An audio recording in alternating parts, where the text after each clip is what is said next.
Hi mga Go Kids friends!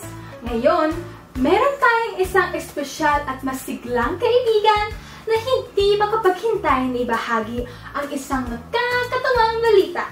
Lahat tayo, sabay-sabay nating batiin si Randy the Joyful Rabbit! Hello Randy! Hello mga kaibigan! Ako si Randy, the Joyful Rabbit. Alam niyo ba kung anong ibig sabihin ng joyful? Ibig sabihin nito ay puno ng kaligayahan, lalo na't dahil nagtitiwala tayo sa Panginoong Diyos. Wow! Ang saya-saya naman yan, Randy! Naranasan mo na bang makita ang isang pangako ng Diyos na natupad? Opo! Nandun ako nung inilagay ng Diyos ang isang magandang baghari sa langit. Hayaan niyo ang ikwento ko sa inyo. Matapos ang maraming araw sa arka, huminto na ang ulan. Isang araw, pinuksan ni Noah ang pinto. At guess what? Tuyo na ang lupa. Tumalon ako ng mabilis gamit ang aking maliliit na paa. Boing! Boing! Malinis na ang hangin. Perde na ang mga damo. Sikat na ang araw. Hooray! Pero pagkatapos, may nangyaring mas kamangha-mangha pa. Isang malaki, magkulay na baghari ang tumagos sa langit. Iyon ay paraan ng Diyos upang sabihin, ipinapangako ko na hindi ko na muling ilulubog ang mundo. At alam nyo ba? Palagi ang tinutupad ng Diyos ang kanyang mga pangako. Kaya naman, sa sobrang saya ko, tuwing nakakakita ako ng baghari, naalala ko na ang Diyos ay mabuti at ang kanyang mga pangako ay hindi kailanman mabibigo. Ngayon, magkalon tayo ng masaya at maghanda para sa Ark Amazing na pakikipagsapalaran ni Noah.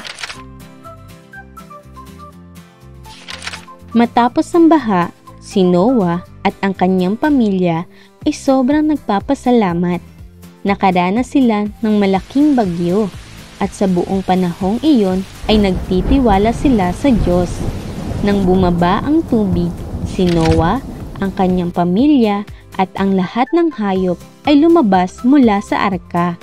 Ngunit, kailangan ni Noah ng tanda na ang Diyos ay patuloy na kasama nila at tutuparin ang kanyang pangako.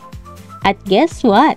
Nagbigay ang Diyos kay Noah ng isang magandang bahaghari sa langit bilang tanda ng kanyang pangako.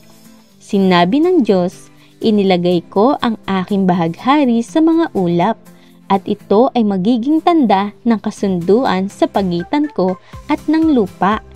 Iyon ang paraan ng Diyos upang ipakita na hindi niya na muling wawasakin ang mundo sa pamamagitan ng baha. Ang pangako ng Diyos na ito kay Noah ay para rin sa lahat ng tao. Inilagay ko ang aking bahaghari sa mga ulap at ito ay magiging tanda ng kasunduan sa pagitan ko at ng lupa. Ayon sa Genesis 9 verse 13. Ang pangako na ito ay nagpapakita sa atin na ang Diyos ay laging tapat sa kanyang salita at maaari natin pagkatiwalaan siya.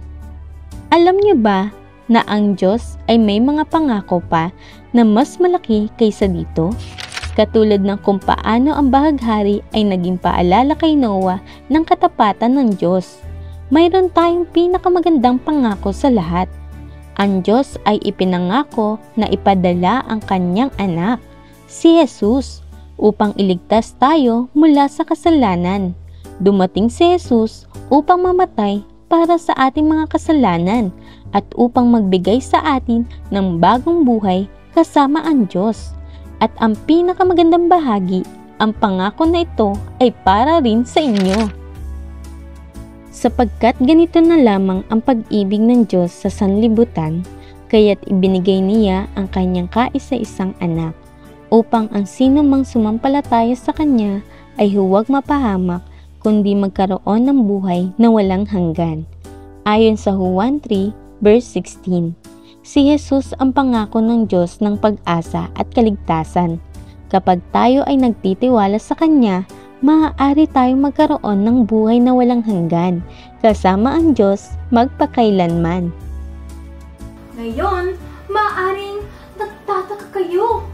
Paano ko tatanggapin ang kamangha-manghang pangako mula sa Diyos? Well, katulad ng pagtitiwala ni Noah sa mga pangako ng Diyos, maaari din tayong magtiwala sa sa pangako ng kaligtasan sa pamamagitan ni Jesus.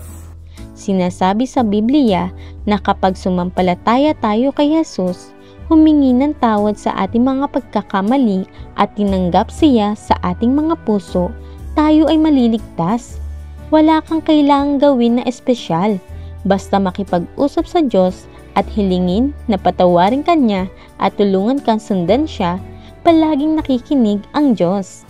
At ngayon, nais kong bigyan kayo ng pagkakataon upang magdasal at hilingin kay Jesus na pumasok sa inyong buhay at patawarin ang inyong mga kasalanan. Maaari mo itong gawin ng tahimik sa iyong puso o maaari itong sabihin ng malakas. Ito ang iyong pagkakataon na tanggapin ang pinakamagandang pangako ng Diyos, si Jesus. Mga bata, kung nais mong aniyahan si Jesus sa iyong puso ngayon, maaari mong idasal ang ganitong panalangin. Mahal na Diyos, salamat po sa pagpapadala kay Jesus upang mamatay para sa aking mga kasalanan at sa pagtupad sa lahat ng iyong mga pangako. Nagtitiwala ako sa iyo at nais kong sundan ka ng buong puso. Patawarin mo po ako sa mga maling bagay na aking ginawa at pumasok ka sa aking buhay. Salamat po sa pagmamahal mo sa akin. Amen.